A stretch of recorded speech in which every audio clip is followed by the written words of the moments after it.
মাটির ছোলা নাই তাতে কি হয়েছে? আমার হাতে তো জাদু আছে। সেই জাদুর হাত দিয়ে আমি আজকে রান্না করছি আলু আর শুটকি। কেসলি মাছের শুটকি দিয়ে চিকন চিকন করে আলু কেটে ভিজা ভিজা করে রান্না করছি। আর এই খাবারটা আমার কাছে ভীষণ প্রিয় এবং পছন্দের একটা খাবার। বিশেষ করে আমাদের নেত্রকোনা ডিস্ট্রিক্টে যারা আছো, বিশেষ করে আপুরা, তাদের কাছে খুবই প্রিয়, কারণ আপুরাই বেশি পছন্দ করে ছেলেদের থেকে। আর আমার যেহেতু এখন মাছ মাংস খাইতে ভালো লাগে না, শুটকিটা একটু খাইতে পারি, তাই আজকে কেসলি মাছের শুটকি দিয়ে আলু রান্না করছি। আমি কিভাবে রান্না করছি আর কিভাবে রান্না করে খাচ্ছি সেটা যদি দেখতে চান তাহলে ফুল ভিডিওর সাথে থাকতে হবে। চলেন তাহলে আপনাদের সাথে শেয়ার করি আমি কিভাবে রান্না করছি। আর অ্যাকচুয়ালি আমি ভিডিওটা 2 দিন পর আপলোড করে দিচ্ছি রান্নাবান্না করে খাওয়ার পর। এত মজা হয়েছিল বলার বাহিরে, কারণ আমি এখন মাছ মাংস খাইতে পারি না, কেন জানি না। আর এটা অবশ্যই আপনাদের সাথে পরবর্তীতে শেয়ার করব কেন খাইতে পারি না।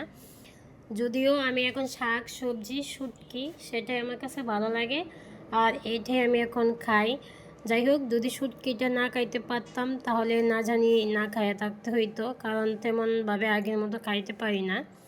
তাই আমি সব কিছু মশলা দিয়ে আগে থেকে ধুয়ে কেটে রাখা প্রস্তুতি করে নিয়েছিলাম। এখন শুধু মাখিয়ে হাত দিয়ে তরকারিটা রেডি করে নিব। আর তরকারি রেডি করার আগে আমি গরম গরম ভাত বসিয়ে দিলাম, কারণ এই তরকারি হওয়ার মাত্রই আমার মন চাইবে ভাত খাওয়ার জন্য। যার কারণে আমি ভাত চুলাতে বসিয়ে রেখে দিয়েছি। আর ভাত বসিয়ে রাইখা এখন আমি তরকারি রেডি করতেছি। আমার তরকারি মাখানো দেখে আমার হাজব্যান্ডটা আমাকে জিজ্ঞেস করে, তুমি কি করো? আমি বলতেছি শুটকির তরকারি রান্না করি আর আমার বন্ধুদের সাথে শেয়ার করি। সে বলতেছে ঠিক আছে ভালো, তুমি শেয়ার করো, আর যেটাই করো না কেন তোমার যেটা ভালো লাগে সেটাই করো, যাতে তুমি কয়টা খাইতে পারো, না খাইলে শরীরটা আরও দুর্বল হয়ে পড়বে। আমি বলছি ঠিক আছে, সেই জন্যই আমি রান্না করছি, আপনিও খাবেন। সে বলছে ঠিক আছে রান্না করো দেখি। তাই আমি দেখেন হাত দিয়ে মাখিয়ে অল্প কিছু পানি দিয়ে দিলাম, পানি দিয়ে যাতে আমি যা বাকি কয়টা প্লেট রয়েছে সেগুলো গুছিয়ে গাছিয়ে রাখছিলাম, কারণ আমার বাসাতে আমি আর কেউ নাই আমার হাজব্যান্ড ছাড়া।